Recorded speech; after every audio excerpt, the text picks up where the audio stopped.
wa Yesu, nilikuwa kati ya mateso, hakuniacha. Vidonda vya moyo wangu ulivikausha Yesu, nilikuwa kati ya mateso, hakuniacha. Yesu, ninamupenda Yesu. Yesu, ninamupenda Yesu. Bless all of us in the name of our Lord and Savior Jesus Christ. Amen. We want to now begin this work. And what we will do, we want to actually read from the Word of God. This morning, we are going to read from the book of Habakkuk.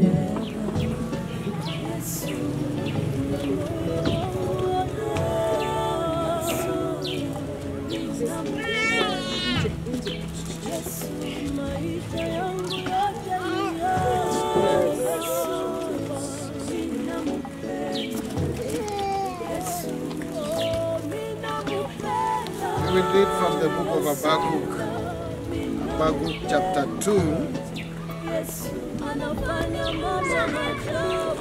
Yes, is it working? No problem. We are going to read from the book of Habakkuk, chapter 2, verse 20. And the Bible says, "But the Lord is in his holy temple. Let all the earth be silent before him." Let me repeat again. But the Lord is in his holy temple. Let all the earth be silent before him. That is the word of God. Amen. Amen.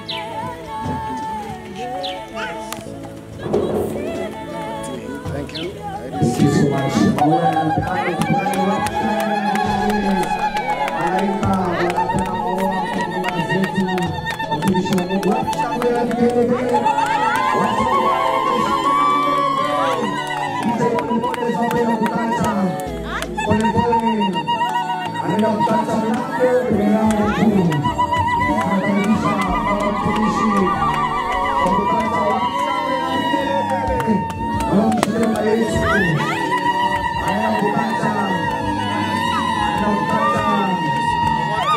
Opportunity to cut this ribbon in the name of God the Father, the Son, and the Holy Spirit.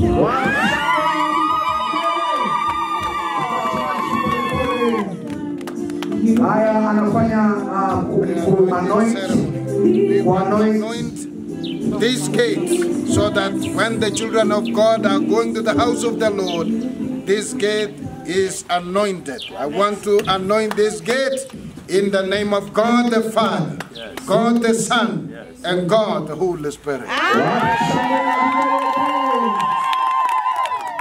God our Heavenly Father, in the name of our Lord and Savior Jesus Christ. Father, as you are seated on a throne, high and exalted, and God, we believe you are here with us right now. We want to pray, mighty and everlasting Father, that God, may you shower your blessing upon each one of us, oh God. We thank you for the gate of your holy sanctuary.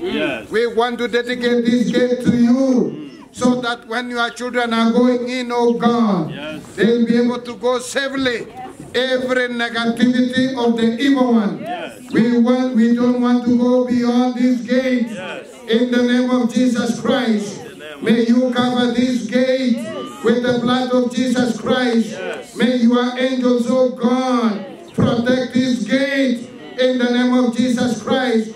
Lord, as your child and as your servant, I now want to dedicate this gate to you, oh God, in the name of God the Father, God the Son, and God the Holy Spirit.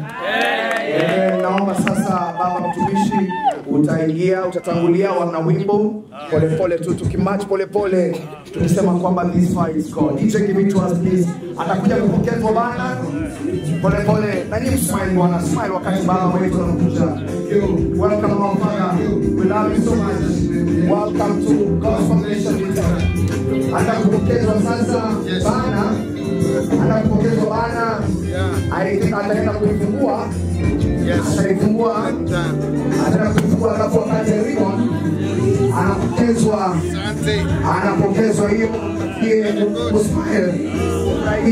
I receive the banner of this church in the name of God the Father, the Son and the Holy Spirit. Warusa yako utaifungua ili uweze kuona ni nini kinapita, alafu tutakutomea kilichoandikwa. Tafadhali asante sana. Tuwe tayari kupiga vifijo atakapoenda kufungua hiyo bana, na hata yeye mwenyewe kujisoma. Msaidie kushika tafadhali wawili, msaidie kushika wale wasaidie huko chini, tuwekee microphone tafadhali aweze kuisoma. Haya, tumpatie microphone akaweze kuisoma. Very good. Very good. It says, friends, the Church of Jesus Christ Gospel Mission Church, Litein. In Jesus' name, welcome and worship with us. Amen. Let me humbly take this opportunity to welcome all the believers and all the visitors to this church in Jesus' name.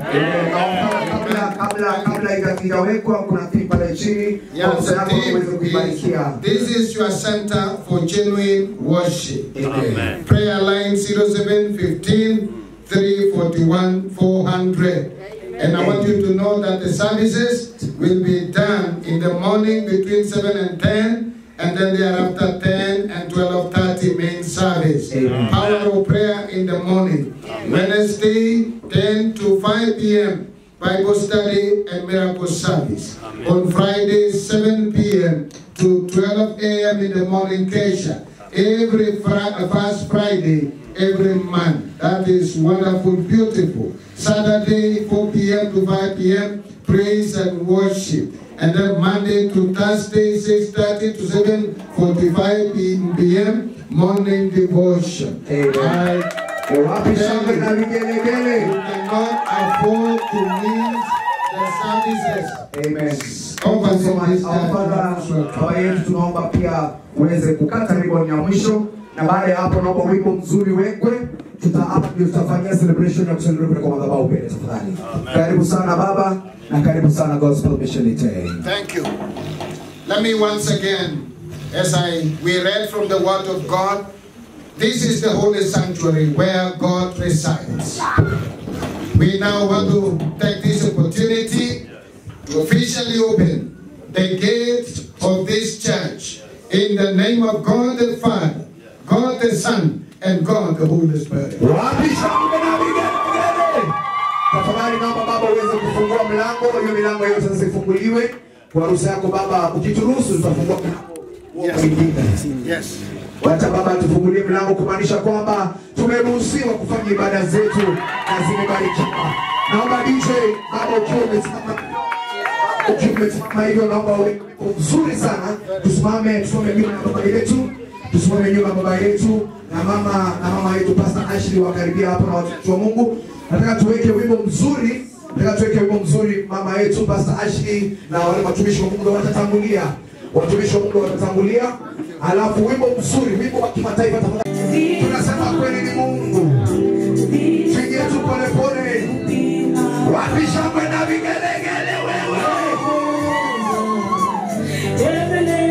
Jaribu kuchanganya. Paseme hivi.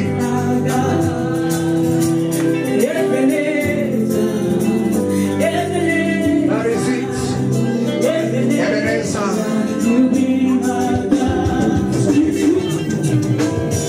Naomba msongee, ukikuja ukaribishe baba yetu atakapopokea bendera zetu, wanapokuja hivyo watoto wanawapatia bendera za nchi ya Kenya. Hatujajua ni bendera gani hizi. Asante sana baba. Yes. Sijui wanapeana ni bendera sasa watoto hawa. Wapi shangwe na vigelegele. Haya. Baba shika hiyo bendera kabla hujaifungua. Asante sana, wapi shangwe na vigelegele. Baraka, baraka, baraka. Alafu sasa sijui tutakata ribbon nyingine, alafu tuimbe wimbo wa taifa. Ribbon itakatwa. Ribbon itakatwa ya kuja kwenye kwa madhabahu. Yule ambaye ako na makasi ya ribbon, yule ambaye ako na yale makasi, naomba sasa hapa baba, kwa ruhusa yako DJ, kwa ruhusa yako baba, kabla tujafungua hizo bendera kwa sababu tutazifungulia kwa madhabahu pale, naomba hapa sijui mwelekeo wako upi, lakini natamani sana ufungue hizi ribbon sijui na mama wetu Pastor Ashley sijui kama atashika wale watumishi wa Mungu kwa sababu madhabahu ni yenu, ni yako na wale watumishi wa Mungu. Naomba tuwe ready tafadhali, tunafunguliwa madhabahu na kuna kitu hapa kinaenda kupigwa hapa. Msikuwe na haraka sana. Hatuna haraka leo, si ndio? Are you ready? Yes. Are you ready? Yes. Nataka mpatie baba yetu microphone, nataka kwenda kufungua. Ni madhabahu, haya ni madhabahu unajua yanafunguliwa. Alafu kutakuwa na kitu kizuri kitapigwa na mpige shangwe na vigelegele. Are you ready? Amen. Thank you very much. Let me humbly take this opportunity before God to officially open the altar where the message will be delivered in the name of God the Father, God the Son, and God the Holy Spirit.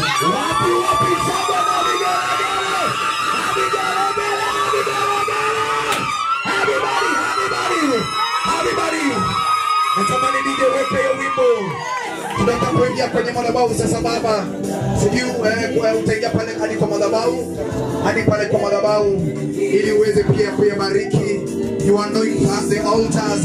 Watumishi wa Mungu tu peke yao. Watumishi wa Mungu peke yao. You bless the altar. You bless the altar. You anoint the altar. You anoint the altar. Wapi shangwe na vigelegele. The anointing oil. Madhabahu. DJ kabla hatuja amesema kwamba tu anoint alafu ndo tuimbe wimbo wa taifa. Tuimbe wimbo wa taifa baadaye after amefanya anointing. Karibu baba. Thank you very much. Let me once again take this opportunity to anoint the altar where the word of God will be preached in the name of God the Father, God the Son, and God the Holy Spirit. Wapi shangwe na vigelegele. Thank you so much baba, asante. Asante, tutasimama tu hivyo kwa mwelekeo. Anaendelea kubariki, anaendelea kubariki, anaendelea kubariki madhabahu. Baba yetu anabariki madhabahu. Anaenda weka wimbo chini ya maji anapoendelea kufanya ibada ya kubariki. Anabariki madhabahu. Anabariki madhabahu. Let's pray. God our heavenly Father, Lord, we want to thank you so much this afternoon because you're here. Yes. Your word says, oh God, this is your holy sanctuary. Yes, where your word will be delivered, oh God. Lord, as your child and as your servant, yes, we now want to dedicate the altar to you. Yes. This pulpit to you, oh God. We pray that may you cover this pulpit with the blood of Jesus Christ. And that God, may your angels surround this pulpit in Jesus' name. We want to pray that may your glory, may your power, oh God, may your anointing, may your presence be in this altar. Even as your servants will be preaching from here, may the word come from heaven through this altar to your people in a very special way, oh God. I now want to take this opportunity to dedicate this altar together, oh God, with all those who are going to minister, and led by our sister. We thank you for your servant. We thank you for your child. She will be using this altar. She will be ministering here. She will be inviting us. We want to pray for her, oh God. Even as we dedicate this altar, we want to dedicate your child, your servant, unto you, oh God, that when she will be using this altar, may you bless her. May you bless her. May you bless her. May you continue to extend her territories. God, may your hand be upon her.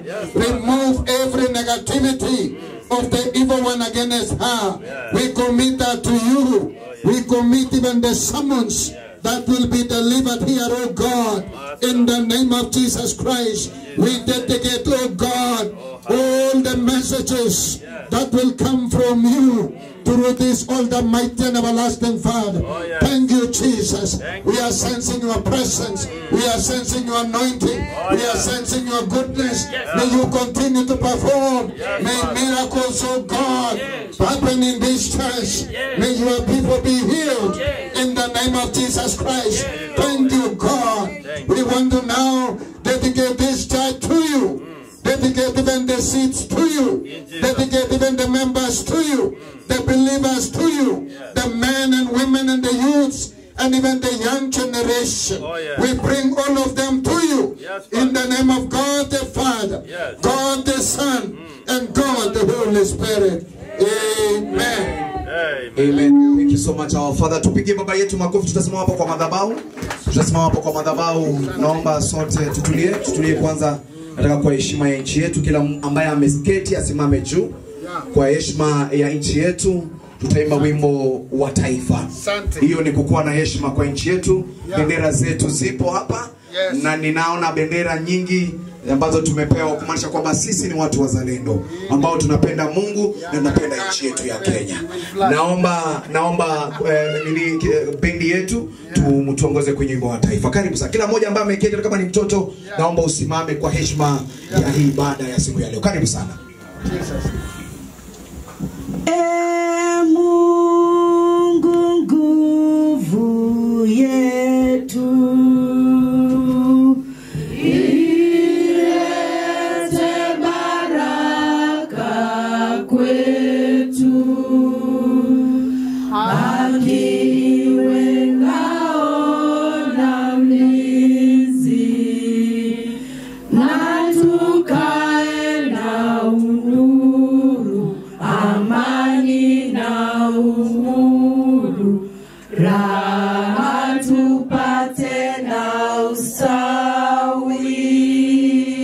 Naomba tupige makofi mazuri wakati baba zetu wanaenda kutuonyesha mali kupitia kwa mama Pastor Ashley, watatuonyesha, watawaongoza. Naomba wimbo chini ya maji wakiweka hizo bendera mahali ambapo watasema. Naomba tu dance tu polepole. Naomba msiniruhusu tusitoke nje. Hapa ndio tutadance sasa kwa sai. We celebrate. Sawa sawa? Haya, naomba tu dance tu polepole. Nipe sauti baba. Wapi kelele, shangwe na vigelegele. Baba yetu amechukua ya United States of America, amesema kwamba lazima watu wa fly. Lazima watu wa fly. Kila mtu dance yake.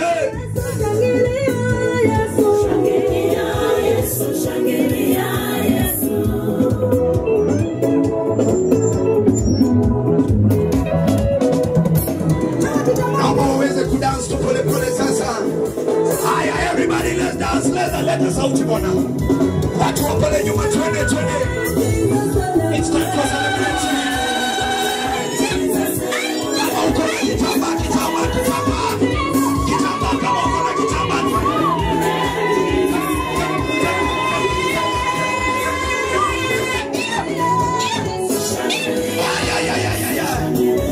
Naomba uende kukuta hivi.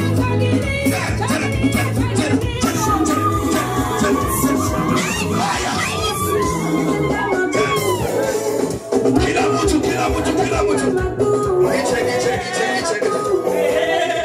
Ngoja. Munaniaibisha. Munatuaibisha Bwana. Si ndio? Bwana Yesu asifiwe. Asante kwa sababu ya wakati. Naomba munipatie nafasi, munionyeshe watumishi wa Mungu mahali watakaa. Wapate nafasi nzuri ya kukaa. Praise and worship, simama tu hivyo. kwa nambari 1 ya wimbo, mtaonyeshwa mahali mtaketi, alafu ndo tuende kwenye vipindi vingine. Bwana Yesu asifiwe. Haleluya. Amen. Bwana Yesu ikunjwe. Hata kunja bana, hiyo bana ilete. Hiyo bana inafaa kuwa imefunguliwa. Sijui mtatuelekeza kuweka bana wapi hapo. Nenda pale mama, naomba kuwaonyesha mahali tutaweka hiyo bana.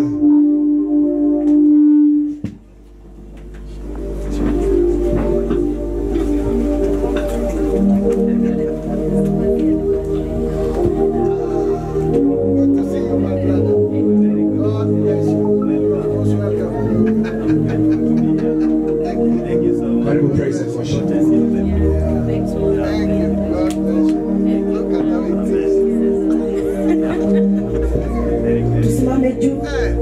Tunapenda kumwabudu Mungu wetu mchana wa leo. Tusimame wote. Wakati mzuri Bwana ametukusanya mahali hapa kumshukuru kwa umbali ambao ameweza kutuleta. Haleluya. Mataifa yote yatakusanyika mbele zako Bwana Mwokozi. Mataifa yote yatakusanyika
your faithfulness. Bwana tunakushukuru tu kwa matendo yako makubwa. Shukuru Bwana kwa yale yote ambayo amekutendea. Amekutenda mema Bwana, ametupigania, ametutetea ubali wote. Ndiye ametenda ndani ya maisha yetu. Bali ambapo ametufikisha hakika yeye ni Yahweh. Yeye ni Yahweh.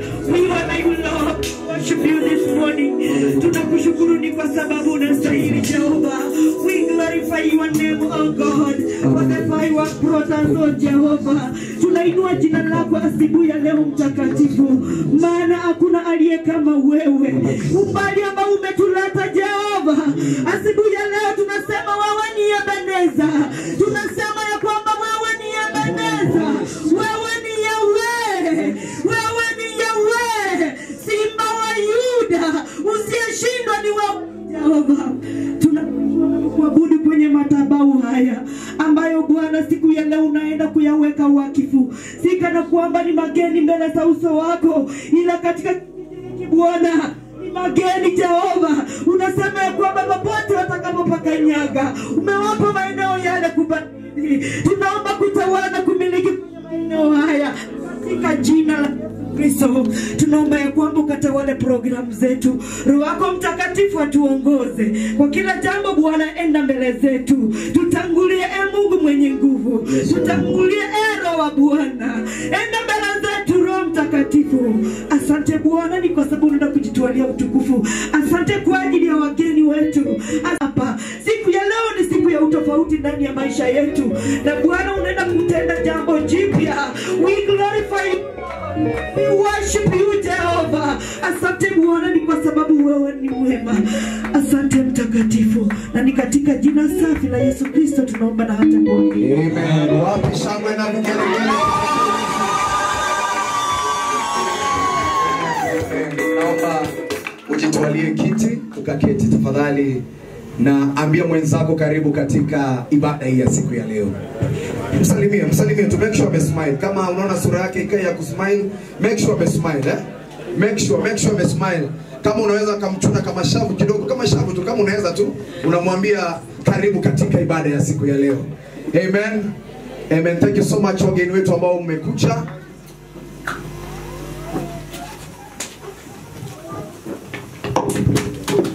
Amen. Thank you so much. Karibu sana wageni ambao mmekuja kanisa letu kwa mara ya kwanza.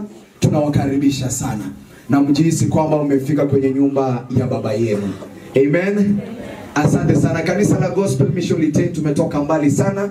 Na naomba mababa zetu wa kiroho, watumishi wa Mungu, kwa ruhusa yenu, naomba muweze kuniruhusu kwa dakika tu moja tuweze kusikia autobiography ya kanisa letu.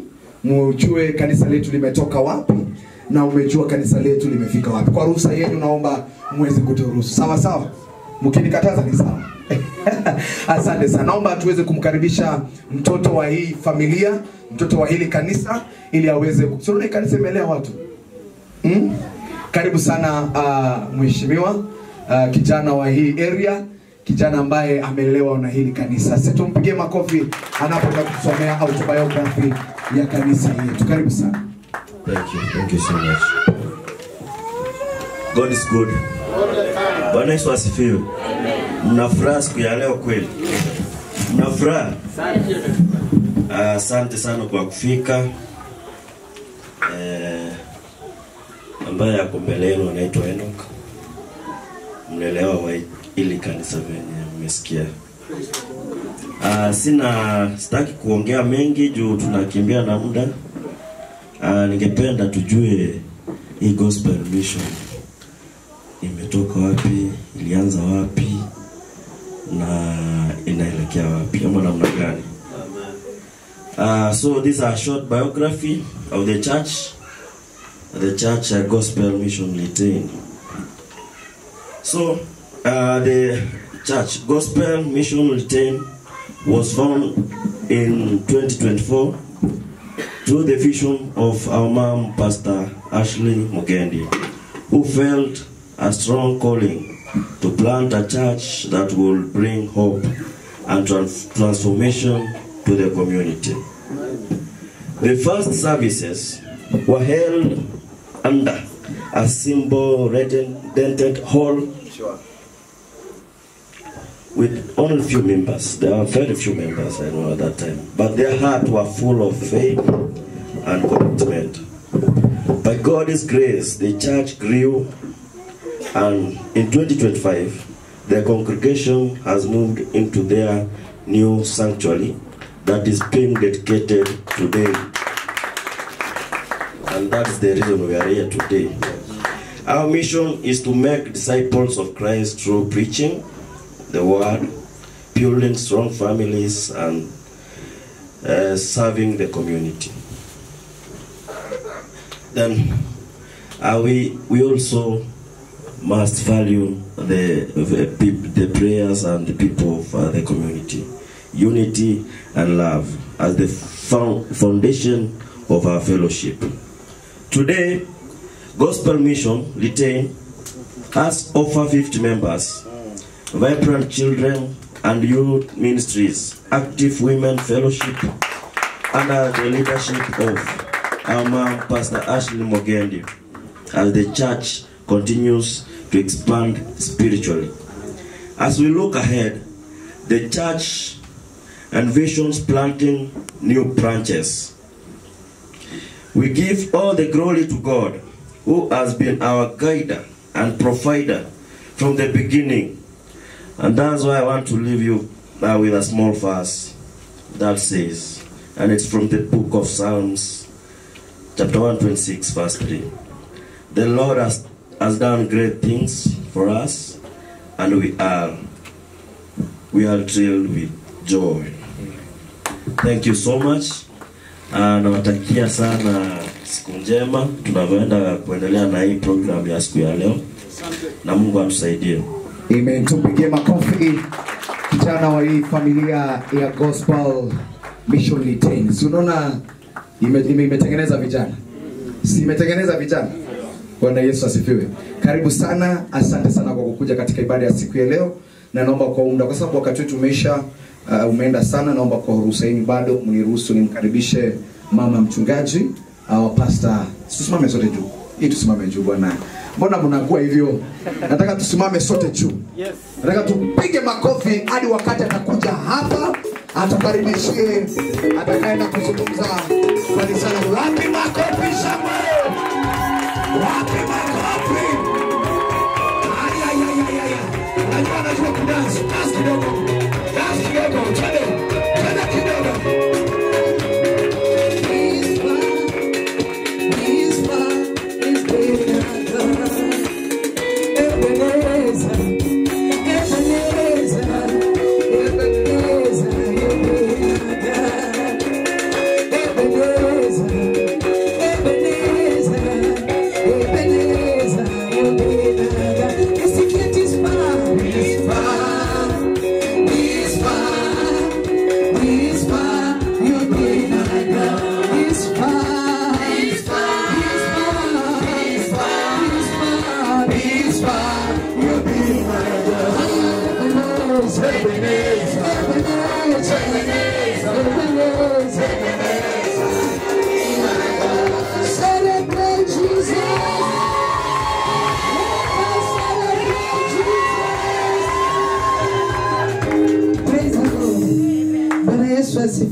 Wana Gospel Mission, kama kuna aliye kando yako mwambie, kama ujui tutakuonyesha.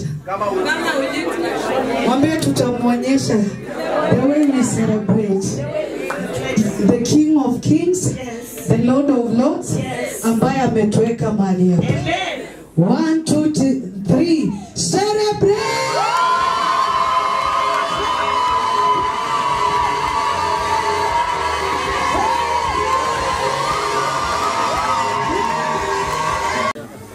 We are just starting. Nilianza kusema ya kwamba tunaanza. So hao mama wakiwa hapa wamekoroga mchanga hapa wakimwaga kanisa hapa. Praise the Lord. And Mungu anatupeleka mbali. Tunataka kudeclare hata kwa haya madhabahu 5 years from now. Ona growth imeanza hata kabla ya 5 years. Praise the Lord. So 5 years from now hata mnaweza kosa kutupata hapa. Ama kama mkitupata tuko huko juu. Praise the Lord. So and God is good, na tunamfurahia mahali ambako anatupeleka. Praise the Lord. As a woman in this land, it has not been easy. Hakuna maneno sijaambiwa, hakuna ile sijatajwa. But sasa kitu ambacho hawajui mimi ni nani. Sasa wanapiga mwenye hawajui yeye ni nani. So mimi najijua mimi ni nani. That's why I'm unshakable. So hawezi nitingiza, because the Bible says wamtumainio Bwana ni kama mlima Zayuni ambao utatikizika. Praise the Lord. Hallelujah. So this morning when I woke up to pray, I just want to give you the word that the Lord gave me this morning. Na ikakuwa ya baraka, ikanitia moyo kabisa. Na nikasema nisiposema hili neno ambalo nimepewa siku ya leo, haitakuwa mzuri. So we are going to read from 1 Peter 3. That is what God gave me this morning, and it blessed me in Jesus' name. 1 Peter.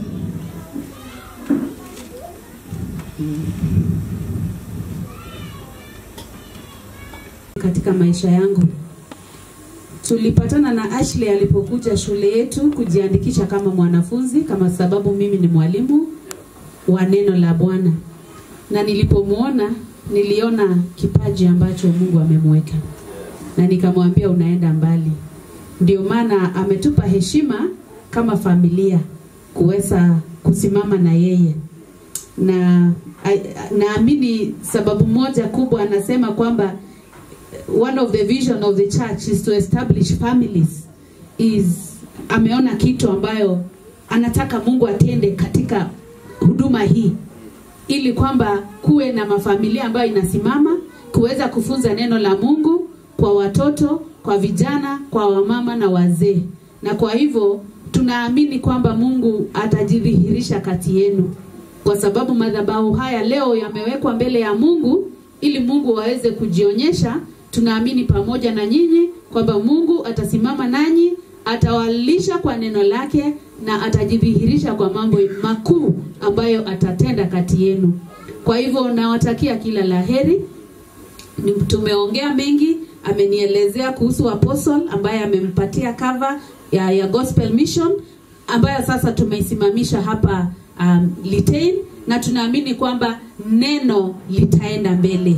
Kwa hivyo kuna huu wimbo inasema neno litasimama, neno litasimama, ya ulimwengu yatapita, lakini hapa. Mimi si mgeni hapa. Mimi ni tayari nilishaenda kanisa mahali walikuweko pale chini, na mimi sisi tukakuja hapa alafu tukarudi tena, na leo tumerudi tena. Kwa hivyo mimi ni moja ya washiriki ya kanisa hili. Bwana asifiwe. Na kwa hivyo tunaambia Mungu asante kwa sababu ametuwezesha siku ya leo tuweze kukuja kufungua na kuweka wakfu hii jengo ambaye ni mahali ya kuabudu Mwenyezi Mungu.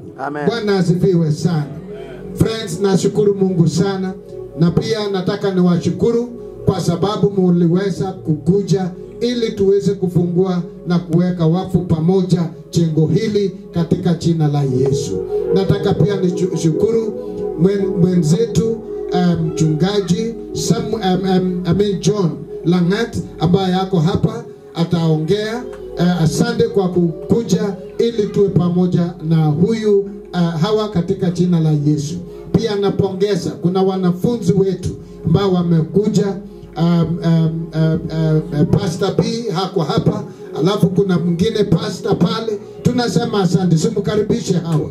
You are most welcome in the name of our Lord and Savior Jesus Christ. Mniruhusu nitoe uchumbe, alafu tutaomba tena kwa ajili ya hii jengo, kwa ajili ya kanisa la Mungu. Bwana asifiwe. Tuweke kanisa hili mbele ya Mungu katika jina la Yesu. Na kwa hivyo mniruhusu nitoe neno la Mungu kwa ufupi. Na kwa wale ambao wanijui, mmesikia jina langu, mimi ni David, Arab Maritim kutoka sehemu hii ya Bureti Sub County. Na mimi nikiwa hapa, mimi nasema asante. Mimi ni moja ya washiriki ya kanisa hili, na tunaomba Mungu aendeleshe kanisa hili, watu wengi wakuje katika jina la Yesu. Bwana asifiwe. Kwa hivyo asante sana. Neno ambaye mimi nataka niongee juu yake, or rather the title of my message this afternoon is a dwelling place for God's glory. Hebu mnisaidie kusema a dwelling place. A boundary yote, a dwelling place for God's glory. A dwelling place for God's glory. A dwelling place for God's glory. Ukiambiwa leo mulienda wapi, unasema tulienda kufungua na kuweka wakfu. A dwelling place for God's glory. Hebu tusione a dwelling place. A dwelling place for God's glory. Tupigie makofi Mwenyezi Mungu. And may the hand of God be upon you. Oh, yes. May the hand of God, the giver of all spiritual grace, be upon you. Oh, yes. May God bless the work of your hands. Oh, yes. May God bless this church through you. Together with the leadership of the church, Yes. we dedicate you to God. In the name of God. Huyu ni mwalimu mwenzangu. Tuko na wengine university professors, tuko na doctors, tuko na lecturers. Bye, tunafanya pamoja katika chuo chetu cha Kenya Highlands University, mahali ambapo huyu anafundishwa. Huyu mimi nataka mjue, si mchungaji hivi hivi yule ambaye atafundishwa, huyu amefundishwa.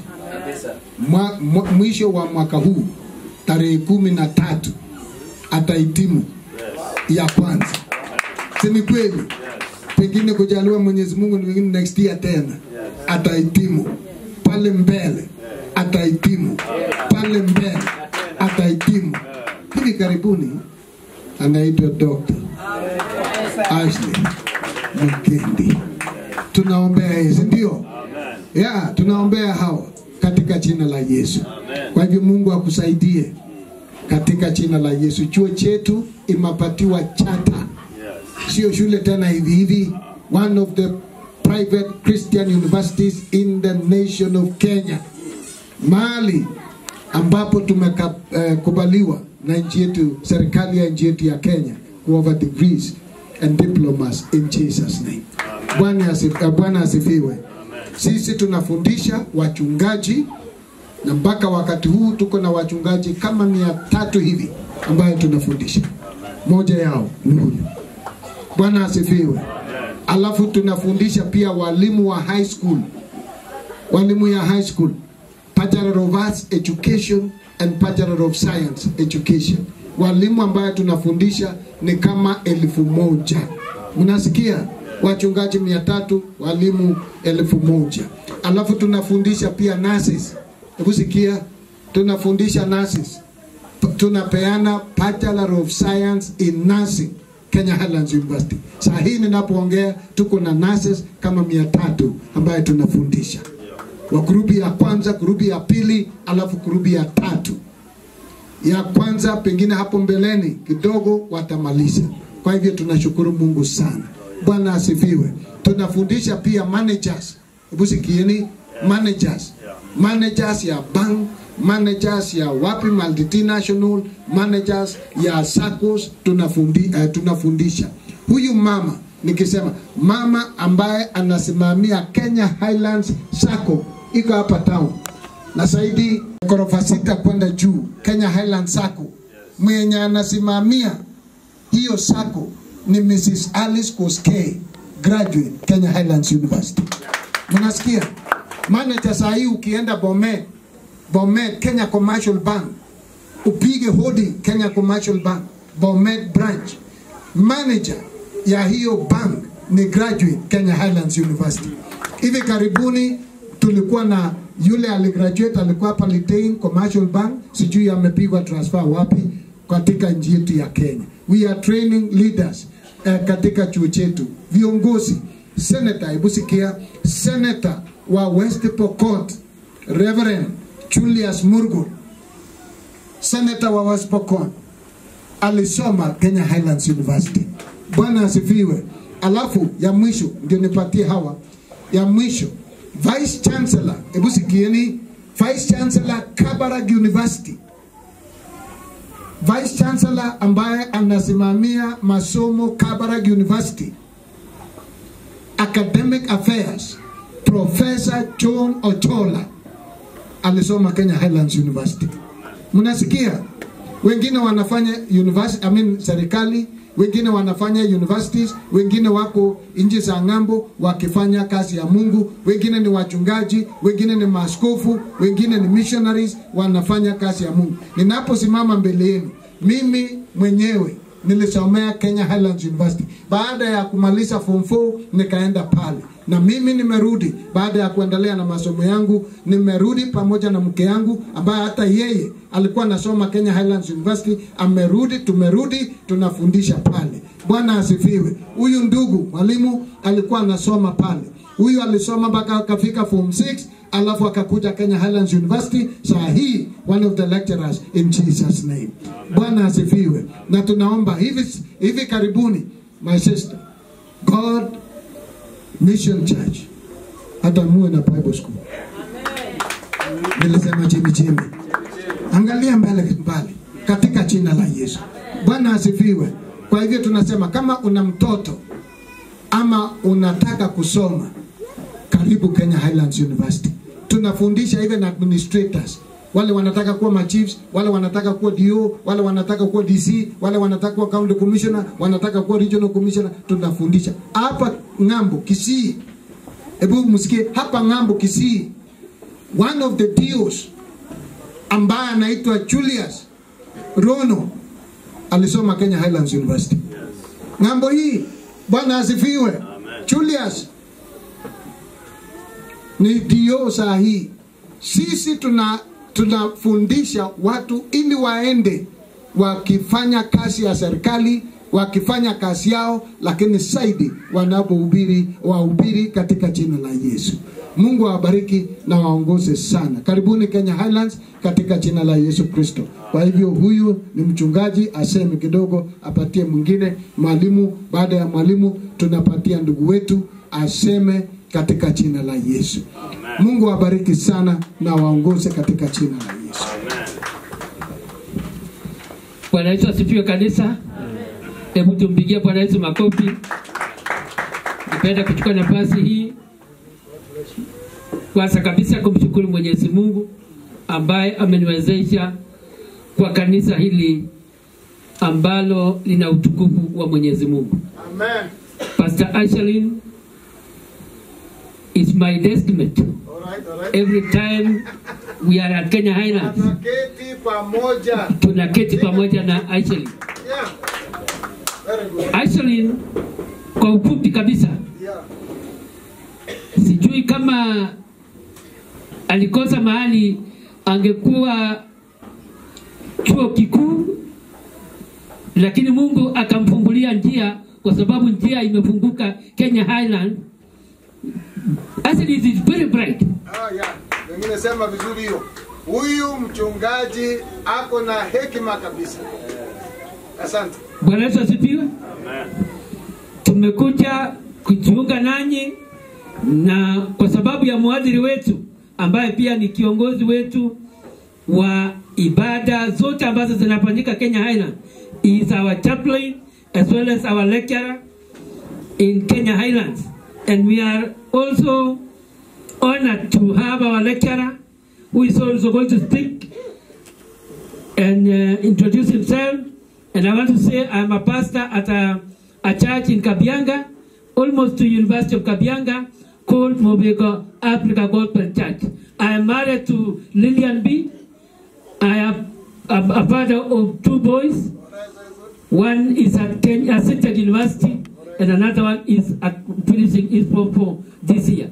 May the Lord bless you. May the Lord bless this church in Jesus' name. May the Lord bless our VC, deputy VC, who is also our lecturer. The two our lecturers. He laid our foundation. Gladys Maritin. These lecturers They have made us even to pursue more and go for PhD in Jesus' name. May God bless you. Thank you so much. Robert is also part of us, and he's going to take over. Hallelujah. Can you greet me there? Yes. Amen. My name is Pastor Robert Kibet Korir. Our church is just opposite Koiwa Road Junction, Kingdom of Flame, under Reverend Korir. I'm also a student at Kenya Highlands Bible College. Actually, tumekuwa na wao. Hao wote ni walimu wangu huyo. We appreciate them for the good work they have done, and we thank God for this church.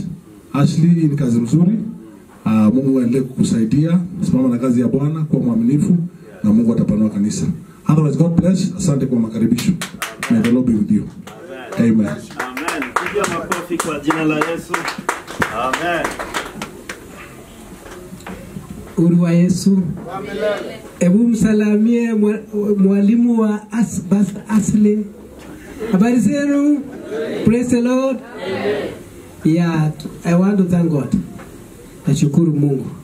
Nimeokoka, napenda Mungu. Nashukuru Mungu kwa kunipatia nafasi kuja kanisa hili la mwanafunzi wangu. Pastor Ashley ni mwanafunzi wangu. I have taught her once anyway. Lakini tumeinteract sana kwa mambo ya spiritual, mambo ya kanisa. Naona anapenda kanisa sana. So ninampenda mwanafunzi ambaye anapenda Mungu na kupenda kazi ya Mungu. So ametuita tukuje tuone mahali anafanya kazi, and I'm very very happy indeed. Very good. So leo ni siku yako mwanafunzi wangu pastor, na naomba uendelee, hata kama kuna shida ambayo imekufanya usifike kwa shule, utatuambia, tutatengeneza hiyo maneno, because mimi naona unapenda Mungu sana. And surely seeking God first is very important, eh? Seeking God first. Nimeona Pastor Ashley ameweka Mungu kwanza. And umependa Mungu sana. Hata umetengeneza kanisa. Umejengea Mungu kanisa. I think whatever you are asking now, God will give you. Yeah, whatever you are asking now, God will give you. Because you have given all your resources and everything to God. And whatever you need now, after this, may the Lord give you. Amen. The Lord give you. So we are grateful. We are excited to be here with our HOD, Madam Gladys. Tumekuja kuona mwanafunzi. Na tunaona hii ni kazi tunapenda. Hata siku ile kutakuwa na ile attachment, eh? I think nikuja tu kuona. Definitely umescore A. Umeshapata A. So may the Lord bless you. I know that has taken a lot of resources, money, but you know what you are doing. You are serving God. You serve God with all your energy and resources. May the Lord add to you and bless you in whatever you want. So tunasema Sunday. Jina langu ni Pastor John Langat. Mimi ni mwalimu, pia mimi ni pastor. I'm a senior pastor in a church called HC Township, not far from town. I live within Kericho with my family. I'm a father of 3. Amen. Grown-ups. Sunday. We will be back.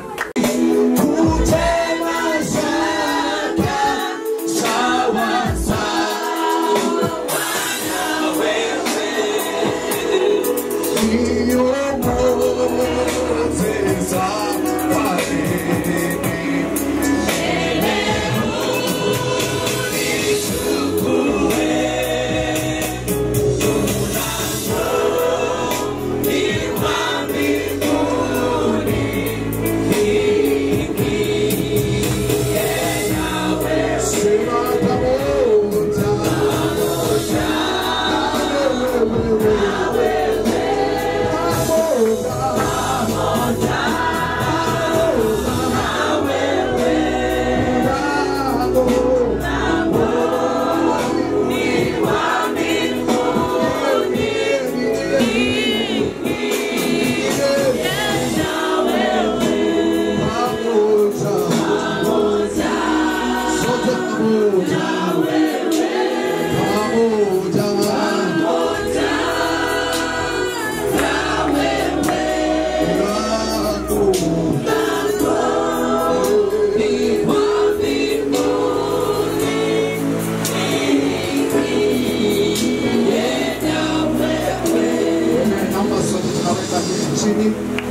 kumkaribisha mama ili aweze kumkaribisha apostle ili aweze kumbariki pia yeye.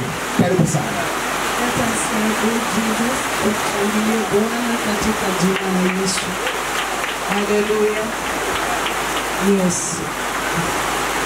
Tunashukuru Mungu kwa sababu ya Bishop ambaye amenena pamoja nasi. He is the son of God. So lazima tungekaribishwa na the son of the soul ambaye ametukaribisha na ameweza kutubariki katika jina la Yesu. Sasa najua apostle amepatiwa hiyo neema ya kukanyaga kwa mchanga. Praise the Lord. So tunafurahia kwa hiyo kwa jina la Yesu. Because apostle is going to cover up hii Thanksgiving yetu siku ya leo. Kabla hajakuja nataka tu muweze kualika wachungaji wa Litein waweze tu kusimama katika jina la Yesu, waje huko mbele kwa jina la Yesu. Wapige wachungaji makofi in the mighty name of Jesus. Hallelujah. Yes.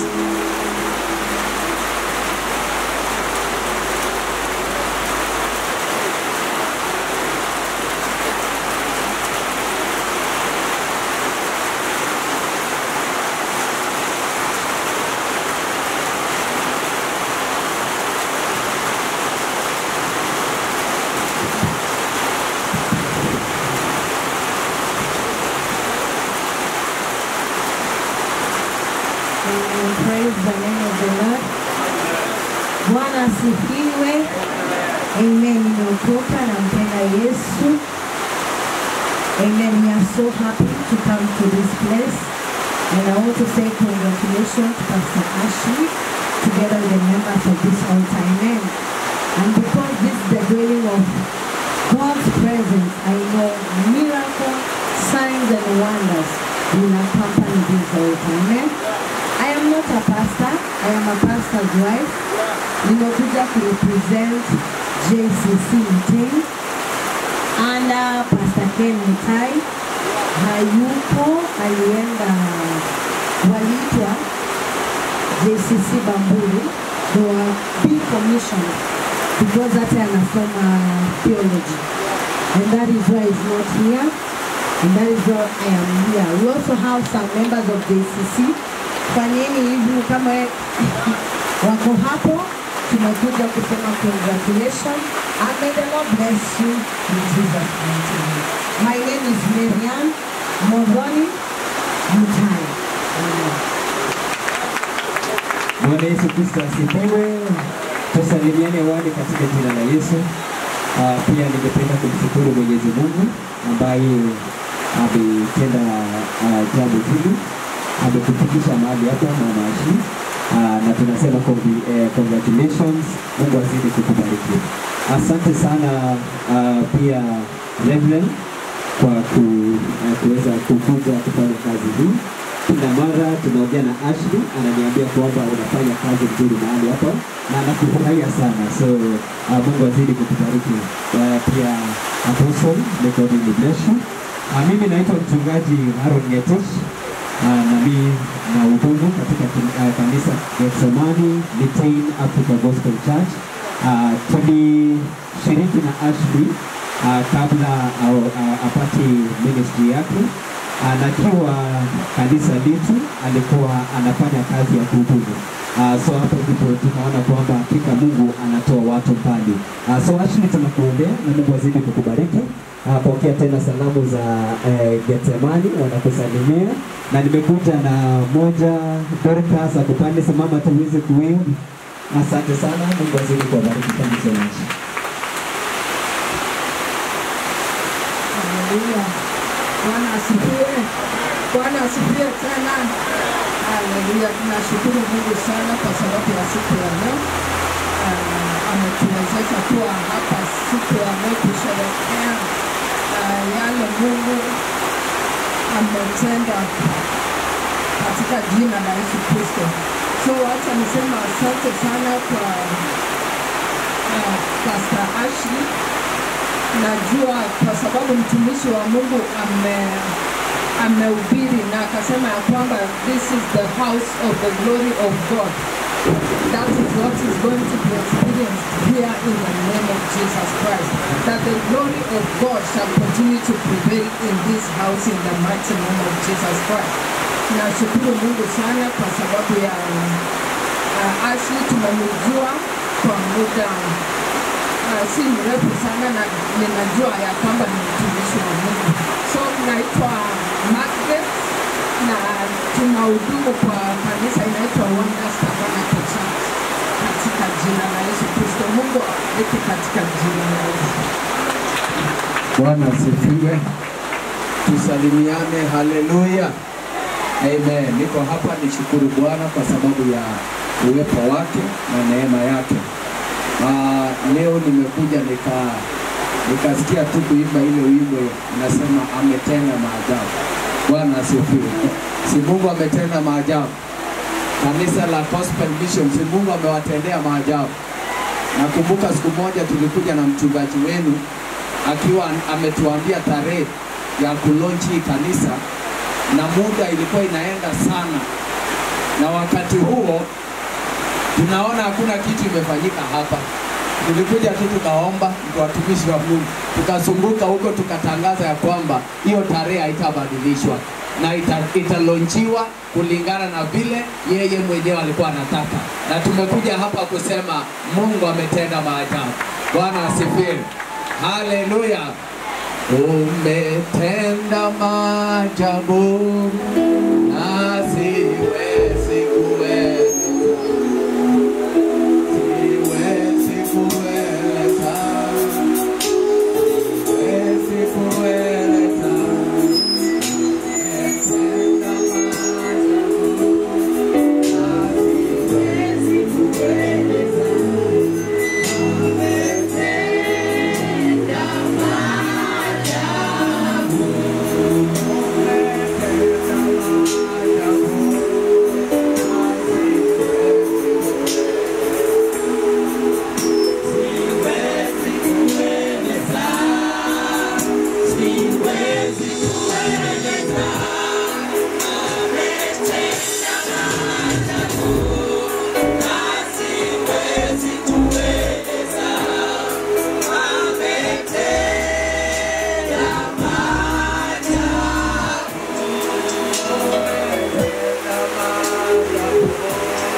kwa kazi ambayo umefanya.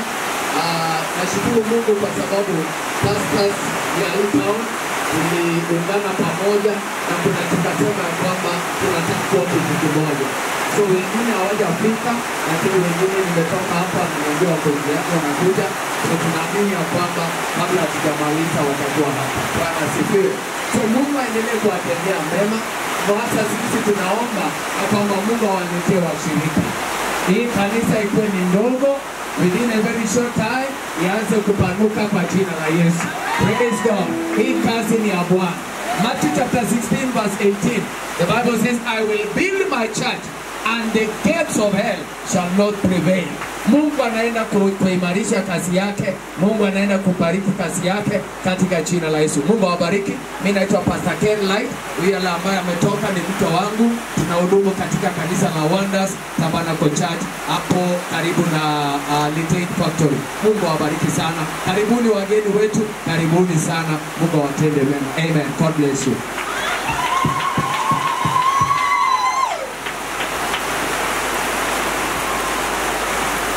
Praise the Lord.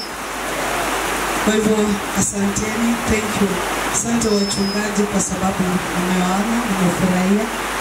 May God continue blessing you in Jesus name. Nawapenda sana kwa sababu tumesimama pamoja kwa kila jambo, na asante kwa sababu wengine waliniambia watachelewa kwa sababu walikuwa wanaenda mahali. So thank you so much and may God bless you. Bwana Yesu asifiwe. Jinsi ambavyo mnaona, this is the first time ambayo tuko hapa. Bwana Yesu asifiwe. Hatujafanya huduma hapa, hakuna chochote ambacho tumefanya hapa. Ndio maana hata ilifaa muone sisi ni wageni hapa bado. So tungekuwa tumeona hii maji kimwagika. Bwana Yesu asifiwe. Haleluya. So hii inamaanisha ya kwamba ni mwanzo, bado tunaendelea. Praise the Lord. Bado hatujaanza, ndio kuanza sasa. So I just nataka kunyenyekea tu niweze kumwalika baba yangu ambaye amenikubali jinsi ambavyo nilivyo, akasema ya kwamba nitakulea. Bwana Yesu asifiwe. Najua kwetu kwa ubiri, alafu kwetu tulikuwa tunaenda kanisa, and then wakati ambao nilikuwa nataka nijiunge pamoja na yeye, aliniuliza na kwa nini ulinitafuta. Bwana Yesu asifiwe. Kwa sababu ingekuwa na uwezekano niende kwa ndugu yangu, lakini akauliza ni kwa nini mimi. Bwana Yesu asifiwe. Nikamwambia ninataka kufunzwa. Praise the Lord.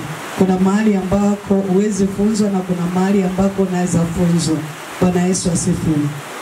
Yeye sisi nimjue amekuwa muombezi sana, na mimi huwa napenda maombi. Bwana Yesu asifiwe. So hiyo ndio moja wapo ya mambo ambayo yalinipeleka kwake. Bwana Yesu asifiwe. Ni mtulivu na ni mnyenyekevu. Bwana Yesu asifiwe. Jinsi ambavyo ameniambukiza hiyo ya kutulia na kunyenyekea. Hallelujah. So I thank God for that in Jesus name. Tani waambie kabla, kuna huo wakati ambao alikuwa anakuwa mstuona hivi tumepitia. Praise the Lord. Tumepitia changamoto lakini bado tunasimama. Bwana Yesu asifiwe. Kumbuka ule wakati ambao tulikuwa mahali tulikuwa, wengine wenu mnajua, nilipokuwa naanza huduma. Praise the Lord. Hallelujah. Kuna wakati vitu zilichukuliwa. Bwana Yesu asifiwe.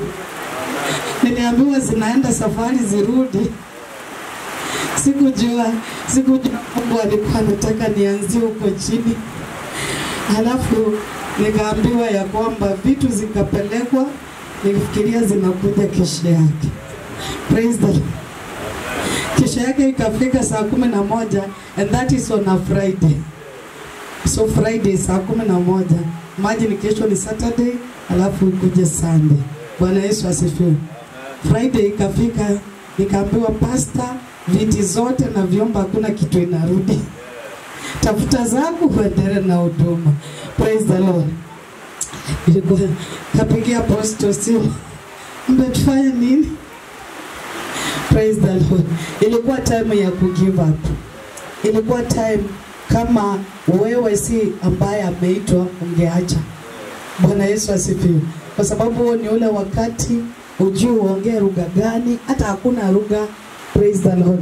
Because the whole night sikujua naongea lugha gani, because hii lugha hata yenye naongea ingetoka kwa mdomo. Bwana Yesu asifiwe. Maybe the angels gave me the tongues always to niongee tu kama wazimu. Hallelujah. And Mungu akasimama because niliitwa. Na kuitwa nilijimwaga mimi yote. Bwana Yesu asifiwe. So God has been faithful. Tulianza hapa, hata wengi sana hawajui ya kwamba kuna jambo ilikuwa inaendelea hapa. Bwana Yesu asifiwe.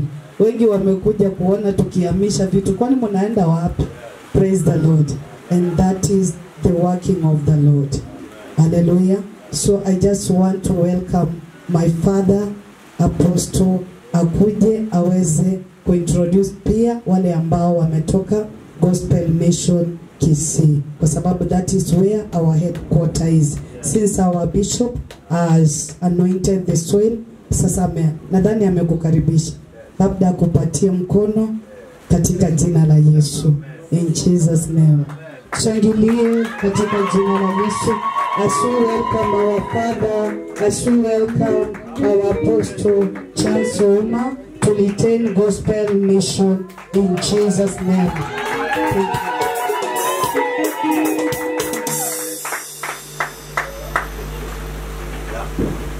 Oh yes, sema amen. Hallelujah. Tunashukuru Mungu kwa mtumishi wake ambaye ametukaribisha, our host for today, Pastor Ashley. May God bless you so much. Na labda tumeshukuru kwa mambo mengi, situshukuru kwa sababu yake. Makofi tu ya shukrani kwa sababu yake kupata watenda kazi. God is so good, ametupatia mtu kusimama kwenye pengo. Amen. Halafu leo mtumishi wa Mungu ambaye ameongoza timu ya wahuduma ambao wametuhudumia vizuri sana kwa hiyo sehemu ya dedication. Hiyo sehemu ya dedication. Tumededicate ground, tumededicate kanisa, tumededicate washirika, tumededicate mtumishi, and he has done it so wonderfully. Tunakubaliana hivyo? So wonderfully, na kama mbingu imekubali na nchi imekubali. Sema amen. Na amefungua milango na ametukaribisha. Sini baraka. Sini baraka. Do you know viongozi wengine huwa wanatafuta watu wa kuua? Mnajua hivyo? Alafu huyu badala ya kuua anasema ichipuke chemuchemi iende. Sema amen. Do you know maneno ya viongozi, maneno ya kiongozi juu yako yana mamlaka? Yeah?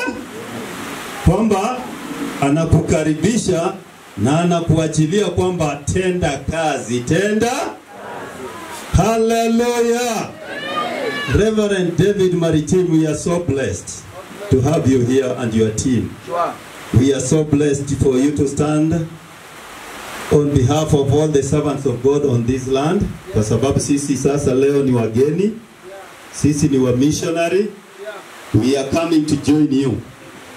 Wale ambao wako kwa ground na wale wenye wako kwa ground kama wametukaribisha, sini baraka.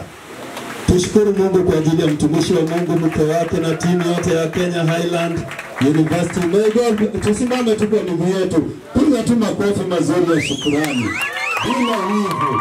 Mwambie Mungu asante, mwambie Mungu asante. Asante kwa watumishi wako, asante kwa kazi ya Mungu. Hey, we thank you God. Amen. Watu wa Mungu waseme amen. Watu wa Mungu waseme amen.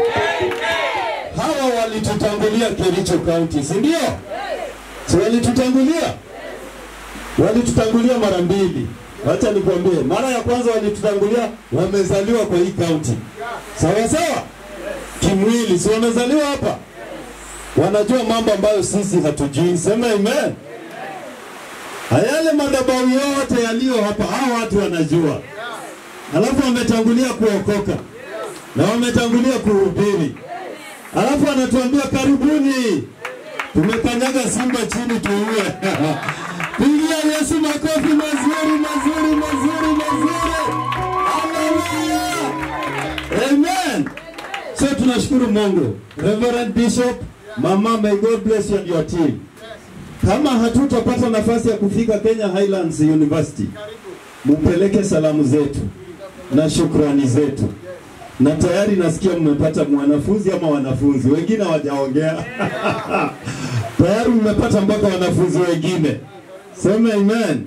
So Kenya Highlands team, may God bless you so much. We are humbled to be with you. God bless you. Naomba tuketi kwa jina la Yesu. Amen. So wametutangulia kimwili, wametutangulia kiroho na kihuduma, si ndio? Halafu nimeona watumishi wa Mungu, pastors, makuhani wa Litein, God's Church in Litein. Si tumewaona watumishi wa Bwana? Wasimame juu tena kwa mara nyingine. Pastors, na hata yule mwenye alisema yeye sio pastor, namwambia I withdraw. Apologize, asema yeye ni pastor. Hakuna mtu wa pastor, asema amen. Asiogope kuwa pastor, asema amen. Ukitumwa kwa niaba ya pastor, unaenda kama nani? Ukiolewa na pastor, wewe ni mke wa nani? Na mke wa pastor ni nani? May God bless you pastor kwa kuwa hapa kama pastor. Tuwapigie makofi mazuri ya shukrani hao watu wa Mungu. God bless you, God bless you. And tukishirikiana hivyo hapa Litein kwetu, Mungu atatubariki. Na Mungu atazidi kutuinua. We are so grateful, mmekuwa na ushirika, mmekuwa na umoja na mmetukaribisha tujiunge na nyinyi. I'm so grateful, may God bless you so much. Wanapoketi makofi ya shukrani. Amen, amen. Thank you so much. Bwana asifiwe. Kama sio mambo ya protocol na wengine watatafsiri kwamba pastor kwa nini hakuongea, asingeongea kwa sababu amemaliza, si ndio? But just because taki watu waseme pastor alisusia hakuhubiri na ni mhubiri, nitasoma tu andiko. Otherwise amehudumu, amemaliza. Sema amen. Nilikuja na family yetu ya Ugembo Gospel Mission Church. Tuko na Nyamache Gospel Mission Church na tuko na Ugembo Gospel Mission Church. Amen. Alafu pia niko na familia yangu. God blessed us. The late mama mke wangu, pastor mwenzangu, alituacha na watoto 4. Watoto 4, wawili wako shuleni, wawili wako hapa. Our last born, si wakuje tu watusalimu. Kuja. On behalf of our family, wakuje watusalimu, the juniors, the Uma family wenye wako hapa leo ni hawa. Very good. Tunaanza na wewe. Huko kisiwa naita Mokokoti. Sawa. Ndio huyo, wasalimu waambie jina. Kwa jina la Yesu.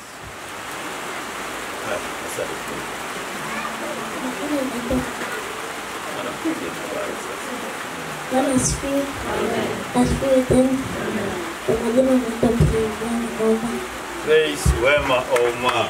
Praise Wema Oma. God bless you. Thank you. Naweza keti. Na huyo karibu. Praise the Lord. Amen. Praise the Lord again. Amen. Kwa majina naitwa Joshua, anampenda Yesu kama mwokozi wa maisha yangu. Amen. Asante. Asante. Thank you, God bless you. Hawa ndio watoto wetu wadogo. Wawili wako shuleni, ingawa mmoja alikuja weekend amechoka, tumemwacha nyumbani. Sema amen. Amen. Nianze na mchungaji wetu wa kanisa letu la Gospel Nyamache. Karibu kwa jina la Bwana Yesu. Mkaribishe na tusalimu katika jina la Yesu. Microphone tuongeze. Amen. Pastor Evelyn, karibu katika jina la Yesu. Bwana asifiwe. Amen. Haleluya. Amen. Haleluya. Amen. Asante na shukuru kwa tumishi Israel. Tumefika leo mara hapa. Tumefika mara ya kwanza na leo ni siku ya pili. Marathon, wewe peke yako na Mungu. Amen. Amen. Amen. Pastor Evelyn, God bless you. Alikuwa na mwingine alikuja naye kutoka kanisa letu la Nyamache. Hebu tumsalimu kwa jina la Bwana. God bless you. God bless you. Thank you. Halafu kanisa letu Ugembo pale Kisii. Pale Kisii tuko na wale tumekuja na wao kusimama na nyinyi katika ulimwengu wa kiroho. Nitawakaribisha wanene jambo, wawasalimu, muwajue. Saa zile apostle hayuko, sini hao mtawapata kwa ofisi. Simameni watu wa Gospel Mission Ugembo Kisii kwa jina la Bwana Yesu. Thank you so much. Thank you so much. So wakuje mbele. Wakuje watusalimu. Wakuje introduced. Si wengi sana, si ni wachache. So tunaweza kuwajua kwa majina. Karibu Brother Thomas. Apewe microphone katika jina la Yesu. Introduce your team yetu ya Ugembo kwa jina la Bwana. Yes. Hallelujah. Amen. Bwana Yesu asifiwe. Kwa majina naitwa Thomas Ombat. Yes. Tuko chini ya mchungaji wetu Pastor Oma na tunampenda Pastor Ashley. Tumefika sasa. Yes. Na tunashukuru kwa sababu ya kutukaribisha. Amen. Mbarikiwe sana. Amen. Amesema jina? Yeah. Yes, thank you. Amen. Bwana asifiwe. Bwana asifiwe tena. Kwa majina mimi ni brother Milton Sakala. Hii sio mara yangu ya kwanza kuwa hapa. Tumesawa hudumu na apostle hapa ministry ya kupatiza. Wakati hiyo kanisa ilikuwa huko. Ya, na naona nilihudumu wakati huo. Bwana Yesu asifiwe. Mimi nashukuru Mungu kwa yale ambayo anaendelea kutenda mahala hapa. Na ninashukuru Mungu kwa ajili ya watumishi ambao wamefika hapa. Hakika kama tumefunga hapa duniani, hata mbinguni kimefungwa, si ndio? Na hata tukifungua hapa duniani, hata mbinguni kimefunguliwa, si ndio? Si Mungu amefanya ishara, si mumeona mvua? Hivyo tuna Mungu awabariki. Amen. Amen. Bwana asifiwe. Bwana asifiwe tena. Namshukuru Mungu kwa umbali uliotuleta. Yes. Ubarikiwe. Kwa majina ni Lydia Thomas. Yes. Amen. Bwana Yesu asifiwe. Asifiwe tena. Kwa majina naitwa Helen Umar. Namshukuru Mungu kwa maana ameniwezesha siku ya leo nimefika mahali hapa. Sijawahi fika hapa lakini kwa uwepo wa Mungu nimefika. Mbarikiwe tena, muendelee kubarikiwa. Thank you so much. Bwana asifiwe. Amen. Hakika nimefurahia sana kufika hapa siku ya leo. Mara yangu ya kwanza. Nashiriki gospel Ogembo. Kwa majina ni Edwin Owino. Asanteni sana na mbarikiwe. Amen. Thank you so much. Hao wapendwa ndio tumekuja nao kwa siku ya leo. Amen. Tulipokuwa tunajiandaa kuja huku, brother Thomas na wengine walisema hilo kanisa letu la Litein na huyo mchungaji, the way huwa anakuwa very serious na committed tukiwa na jambo, lazima tuende kwa jina la Yesu. So sijawakaribisha, wamejikaribisha. Sawa? Na wamejikaribisha courtesy of your commitment, your passion, your zeal, na wewe kusimama na kazi ya Mungu hapa na kule Ogembo. Si ndivyo wapendwa? So watu wetu wote, washirika wetu wote wa hapa Gospel Mission Litein, we are so grateful for being with you today. Na kama nilivyosema ni kwamba kama sio kwamba tu sitaki mtu anilaumu na sitaki mtu atafsiri vibaya kwamba kwa nini hakuongea, kwa nini hakuhubiri, let's read Matthew. Sawa? Otherwise, Pastor wetu Reverend David Maritim has done as well today in Jesus' name. Amen. And we are blessed by your huduma. Let's open Matthew chapter 2. Matthew chapter 2. Tulikuwa na Thanksgiving, tulikuwa na launching, tulikuwa na dedication. Na Mungu ni wa baraka. Hapo kitabu cha Matthew ambayo ni injili iliandikwa na Matthew, verse 1 mpaka mstari wa 10 inasema kwamba Yesu alipozaliwa katika Bethlehem ya Uyahudi zamani za mfalme Herode, tazama mamajuzi wa mashariki walifika Yerusalemu wakisema, yuko wapi yeye aliyezaliwa mfalme wa Wayahudi? Kwa maana tuliliona nyota yake mashariki, nasi tumekuja kumsujudia. Basi mfalme Herode aliposikia hayo, alifadhaika, na Yerusalemu yote pia pamoja na yeye walifadhaika. Verse 4. Akakusanya wakuu wa makuhani wote na waandishi wa watu, akatafuta habari kwao, Kristo akazaliwa wapi? Azaliwa wapi? Verse 5. Nao wakamwambia, amezaliwa wapi? Katika Bethlehem ya Uyahudi, kwa maana ndivyo ilivyoandikwa na nabii. Nawe Bethlehem katika nchi ya Yuda, huu mdogo kamwe katika majumbe wa Yuda. Kwa kuwa kwako atatoka mtawala atakaye wachunga watu wangu Israeli. Verse 7. Kisha Herode akawaita wale mamajuzi faragani, akapata kwao hakika ya muda tangu ilipoonekana ile nyota. Verse 8. Akawapeleka Bethlehem, akasema, shikeni njia mkaulize sana mambo ya mtoto aliyezaliwa, na mkiisha kumuona nileteni habari, ili mimi nami niende nifanye nini? Nimsujudie. Nao waliposikia maneno ya mfalme, walishika njia na tazama, ile nyota walioiona mashariki ikawatangulia mpaka wapi? Ikaenda ikasimama juu ya mahali alipokuwako mtoto. Mstari wa 10 na wa mwisho kwa sasa unasema, nao walipoiona ile nyota walifurahi ajabu. Niwe mwalimu wa ajabu, niwe mwimbaji wa ajabu. Hebu ongea na Bwana katika jina la Yesu. You can talk to God about your ministry, about your fellowship, about your service. Talk to God katika jina la Bwana. Hii ni nyumba ya kubarikiwa na kuleta mabadiliko.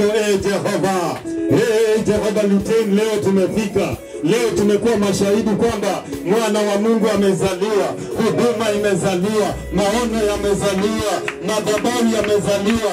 Baba, leo tunapamba huduma, tunapamba nyumba ya Bwana, tunapamba hekalu la Bwana katika jina la Bwana. Jehova, maono mengine yazaliwe, ndoto zingine zionekane, watu wa Mungu wainuliwe. Jehova, asante Jehova, asante Baba yetu. We give you praise, we give you praise. We thank you kwamba huyu mama hatakuwa wa kawaida, huyu mzee hatakuwa wa kawaida, huyu kijana hatapotea kama wengine, atakuwa tofauti kama Maria, atakuwa kama Yusufu, atatenda mambo makuu. Baba, asante, imetendeka. Tunapotoa dhahabu zetu na manimane yetu, tunapotoa uvumba wetu, bariki kazi ya mikono yetu. Naomba wafanyabiashara kwa jina la Bwana, sema amen. Naomba wafanyabiashara uifanye in such a way that tusiachie hao mabaniani, hao Wafilisti kwamba ndio wanahesabu mamilioni. Watoto wa Mungu wahesabu mamilioni. Are we together? Usiite biashara yako aka kiosk. Ndio Mungu huanza na kiosk, anaanzanga na hori ya ng'ombe, lakini huwa anamaliza na Jerusalem. Anamaliza na Jerusalem. So just do it. Hata kama ni ndizi unauza, na hata kama ni nini, hata kama ni njugu unauza, lakini wewe unasema hivi, huyu mtoto aliyezaliwa Nazareth, Jerusalem city tunaingia. Sema amen. So we want to give our very honorable offering ya dhahabu, mane na uvumba kwa hii kazi ambayo imeanza. Si ndio wapendwa? Si ndio wapendwa? Kila mmoja wetu kivyake, kwa staili yake, kwa mwondoko wake. Kama unaamini Mungu anaenda kukuweka kwa rekodi ya mashujaa, ongeza kitu katika madhabahu kwa jina la Yesu. In your own way, in your own fashion, in your own style, katika jina la Bwana. Na mimi pia unipe yangu. Hii mambo ya kuwa wanaokunywa maji na wanakunywa wine na tunaanzanga na sisi. Kuhani wa kweli yanatanguliwa, si ndio? Hazina. In fact, verse 11 kama tungesoma na wewe, verse 11 inasema walipoona tu hayo maono, vile tumeona hii, si tumeiona? Tumeona hii ya Liten Gospel Mission imezaliwa mabado. Vile hawa waliona mtoto Yesu, walifungua hazina zao. Fungua yako nifungue yangu. Sawa? Just open yours. Bless the work of the Lord and allow God to bless you katika jina la Yesu. One of the things, tangu niokoke na nianze huduma, one of the things Mungu hajawahi niaibisha nayo is kwamba God has never underfunded any of my projects. He has never underfunded. In fact, huwa siendi for what we call supplementary budget. Kazi yetu ya Mungu tukifanya na yeye, huwa anakamilisha. Na huwa tunabaki na vikapu vingine. Huwa inabaki tunahesabu kwamba after the crusade ya Yesu na 5,000, wamekula, wameshiba na vikapu vimeba. Hallelujah! Hallelujah! Hakuna madeni kwa kingdom yetu. Sawa? So I am only doing what? Cementing what the servant of God has done. We cannot dedicate the house alafu tukose kufungua hazina. Sawa? Are we together? Katika jina la Bwana Yesu. This is our very special message to God kwamba Tumeona yale umetenda kwa Pastor Ashley na kanisa la Gospel Mission. Litei tumeona. Na we are sure kwamba God, you are doing something and you will do it. Si ndio? And I'm saying, I'm declaring, I'm part of what is happening here kwa jina la Bwana. I am part of the healing yenye itatokezea hapa. I am part of the miracles. Amen. And if you are that man and that woman, just lift your offering. Tuombe kwa jina la Bwana. Hebu sema Mungu Baba, kwa jina la Yesu, roho ya kufinyiliwa, ya ufukara, ya uduni, ya kujidharau, ninaikataa. Roho ya uchoyo, ya ubinafsi, ninakataa. Anayebariki wengine anabarikiwa. Nimefungua hazina yangu na dhahabu yangu na manemane na uvumba. Natangaza mimi na watoto wangu na wajukuu ni wabarikiwa. Hatutatesa injili, tutasukuma injili, tutabariki injili. Tunapobariki tumebarikiwa kwa jina la Yesu. Sema amen. Sema amen. Amen. Karibu katika jina la Bwana. Karibu kwa jina la Bwana. Karibu kwa jina la Yesu. Yes, tuendelee. Kuna M-Pesa pale till number. Uliniumba nikuabudu. Uliniumba nikuabudu. Uliniumba nikuabudu. Uliniumba nikuabudu. Kwa ajili yako mimi naimba. Uliniumba nikuabudu. Uliniumba nikuabudu. Uliniumba nikuabudu. Pasipo wewe singekuwa.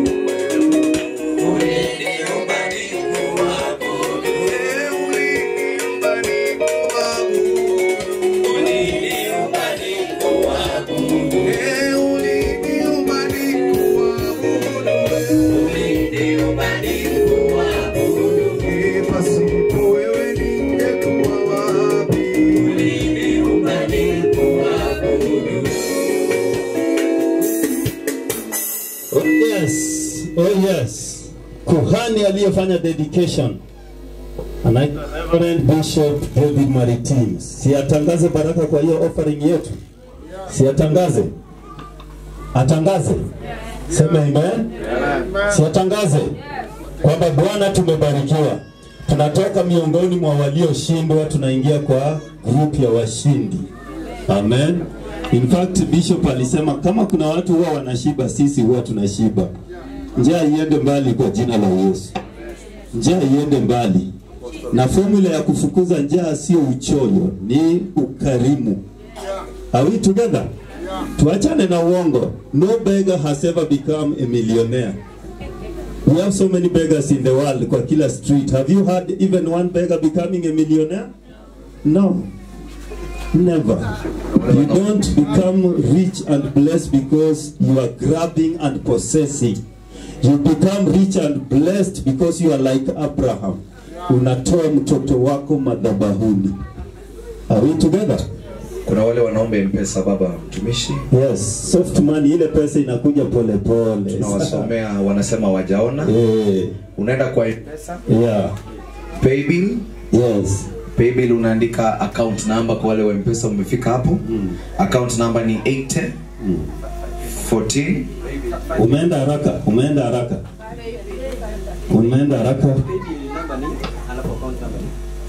Yeah. Wale wenye pesa yao haina kelele.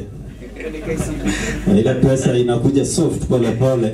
Unafika huko katika M-Pesa. Unaingia katika Paybill. Unaandika 522 533. Account number 80 14 134 80 14 134. Ashley. Amen. Imekubalika ama rudia? Imekubalika. Very good. Wise men, wise women, wapambe nyumba ya Bwana iwapambe. Sema amen. Amen. Are we together?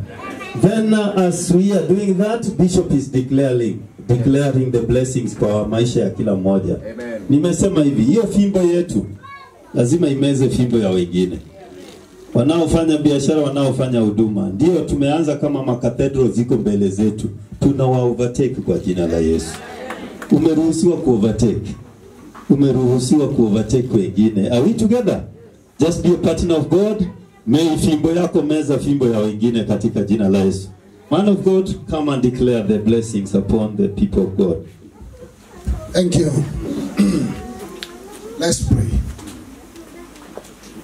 God, our heavenly Father, in the name of our Lord and Savior Jesus Christ, Father, we want to thank you so much, Lord, this afternoon, because of your word that has come to us in a very, very clear way. Father, we give you all the glory and honor.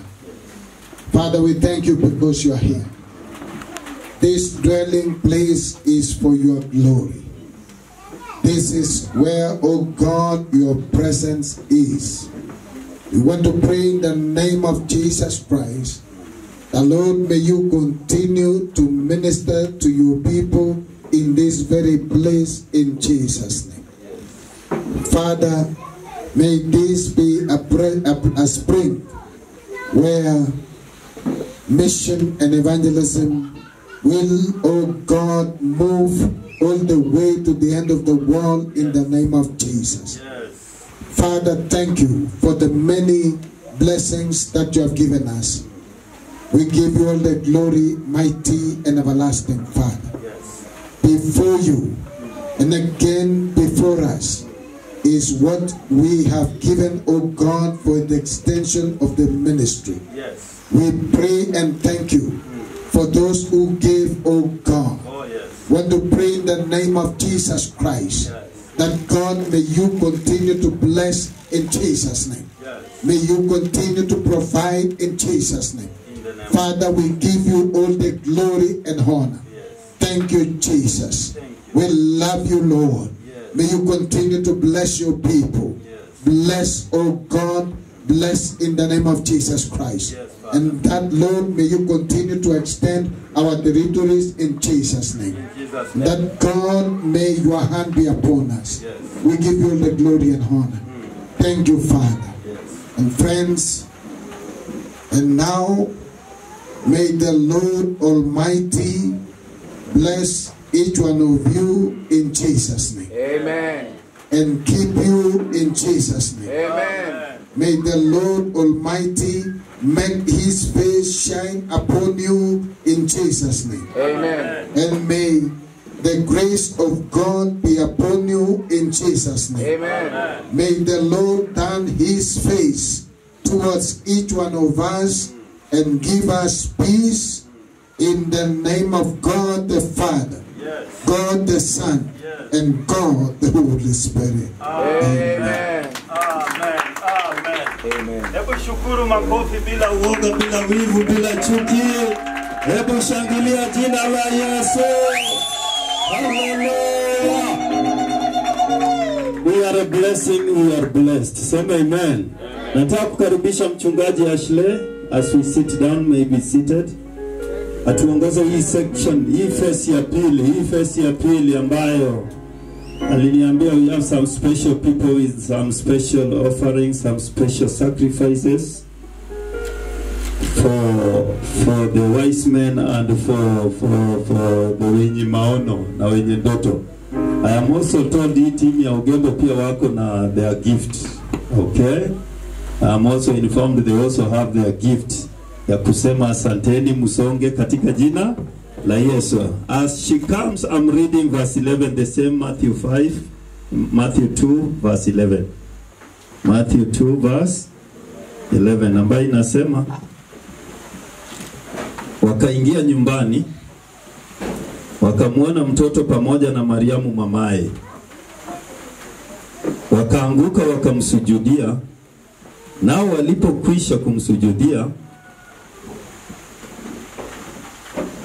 walipokwisha kufungua hazina zao, wakamtolea tunu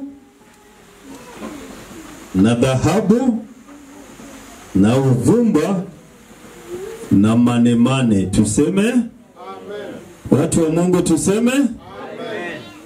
Wenye huwa wanatoa ni watu tu ambao macho yao yanaona the divine doing of the Lord. Jesus name. Not everybody. Only those who have the divine eyes to see the divine doing of the Lord, huwa worship huwa inafungua. Ukiona worship imeingia kwa moyo wa mtu, moyo ukifunguka, hazina hufunguka. Ukiona moja iko locked, it is a reflection nyingine is still locked. Sema amen. Hallelujah. God bless you in Jesus name. Karibu. Praise the Lord. Amen. Tunashukuru kwa kila jambo kwa jina la Yesu. Amen. Mungu hawezi shuka toka mbinguni tukamzawadi. Lakini kwa zile neema ambazo ametupatia zimetutangulia, lazima tuwazawadi kwa niaba yao. So kanisa iliona vizuri ya kwamba wageni hawawezi kuja na kiwango chetu bado hatujafika. Bwana Yesu asifiwe, chao hatujafika. Kwa sababu ya hiyo neema wakasema ya kwamba hawawezi enda mikono mitupu. Wakona kitu kidogo ambacho wametenga cha kuwazawadi katika jina la Yesu. So naomba waharakishe kwa sababu ya muda, in Jesus name. Kwa hivyo natakupatia MC wetu Amen. jina la Yesu. Asante Pastor Ashley. Tukingojea kuna mtoto ambaye ametoka Kisii, baba askofu na watumishi wa Mungu. Kwa tukiwangojea, sijui kama wamekuja, nataka huyu mtoto akuja present wimbo tafadhali, kwa sababu ni mwimbaji ambaye haraka ni ako wapi yule mtoto? Precious Ziweke kwanza. Na akidance hapa kando ndio tutaendelea kupeana, sijui vile umejipanga, lakini tutapeana tutaanza na mtoto kwanza. Watoto ni baraka, amekuja ndo huyo. Tumpige makofi, tupe moyo mtoto bwana. Malaika huyu ni moto, usimuone hivyo. Muona ametulia hivyo, huyo achana na yeye. Amekuwa wiki ambayo imeisha. Unajua mimi ni mwanahabari. Amekuwa kwenye televisheni yetu pale Kisii. Tulimpeleka pale na alifanya kazi na alipenda. Simtaniruhusu present wimbo yake. Tafadhali karibu sana, tumwekee wimbo. Ama ijakuwa iko ready ama tungoje baadaye? Kama wako mbali kidogo, nataka tupeane kwanza zawadi. Tafadhali Precious, kujuka hapa kando kidogo, ama kujuka na baba pale akusalimie. Salimia baba yetu askofu, wale mtumishi wa Mungu. Wacha wamsalimie. Tumpige makofi, mtu anasikia vizuri bwana. Unajua bwana, tukisalimia baba zetu wa kiroho nasikia vizuri. Nataka tujipange ili tuanze kuzawidi, au ni kama wanataka kudance, si ndio? Hebu nitafute ni different hapo. Au watu ni kama wanataka kudance wakipeana zawadi. Hivyo tu. Hivyo tu. Wamekataa. Nilijua tu hawa watu hawa wanapenda muziki wakiwa kwa nyumba ya Bwana. Weka muziki, ma DJs mkoe haraka. Weka wimbo mzuri. Mtetezi wangu Yesu anaishi leo. Mtetezi. Praise the Lord. Kwa sababu baba yetu alikwisha karibishwa Britain. So tunataka tunaomba tu kuje hapa mbele tuweze kuzawadi kwa jina la Yesu. Na ingekuwa vizuri sana uifungue na umfunike ili kwamba, lakini usilale sana ukabisa. Yes, ukienda kwenye mama anaitwa mama imara, mtetezi wako yote. Ukienda kwa wanyama anaitwa simba wa Yuda.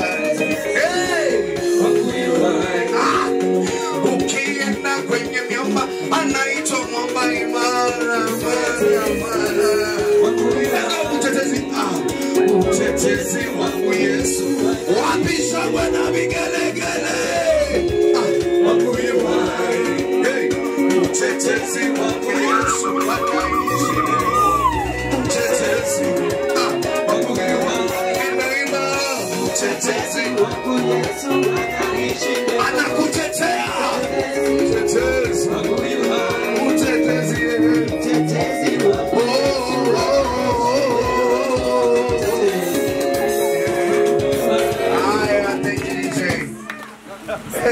Basi unasikiaje baba yetu, unasikiaje? Nitaamka kweli. Tupigie baba yetu, penda Mungu huyu. Hawa. Nipatie kitu, cheza. Cheza. Hallelujah. Baba yetu askofu. Kucheza yako hiyo. Tunampatia yake, nasema kongoi Jehova.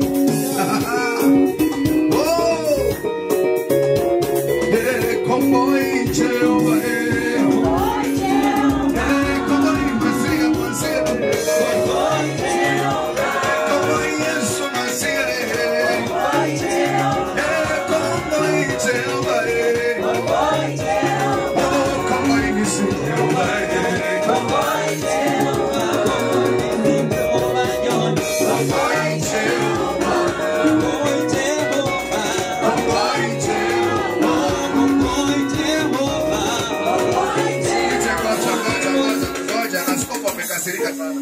Ni kama anataka dance style yao.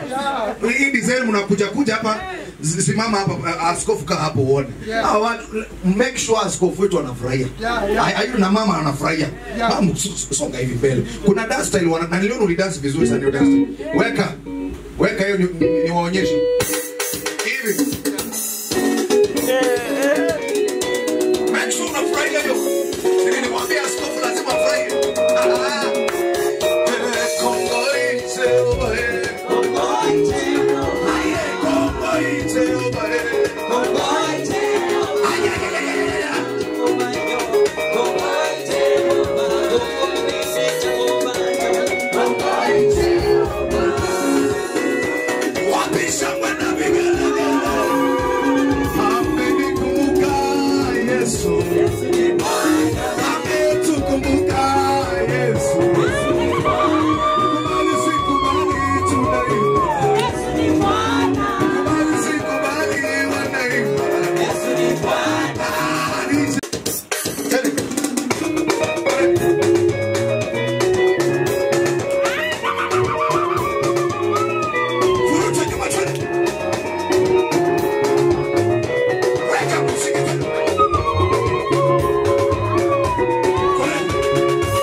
Unajua mtasikia tumesema nifike mbinguni nikuone na wewe.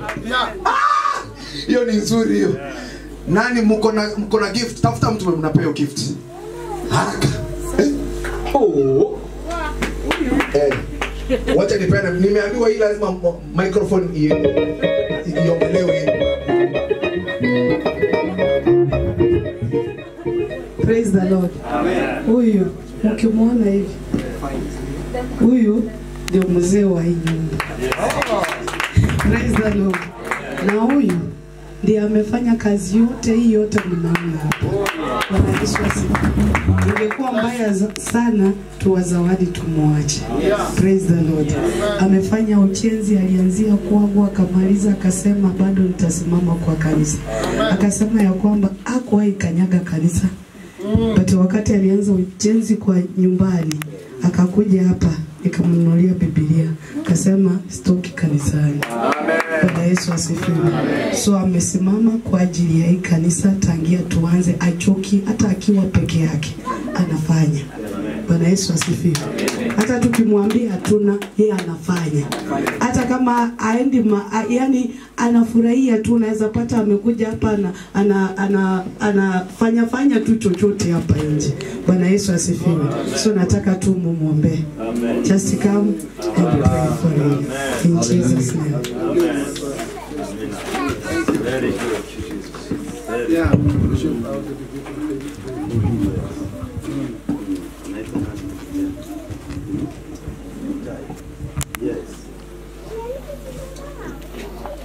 We now dedicate him to you in the name of God the Father, the Son, and the Holy Spirit. Amen. Amen. God bless Brother Mutai katika jina la Yesu.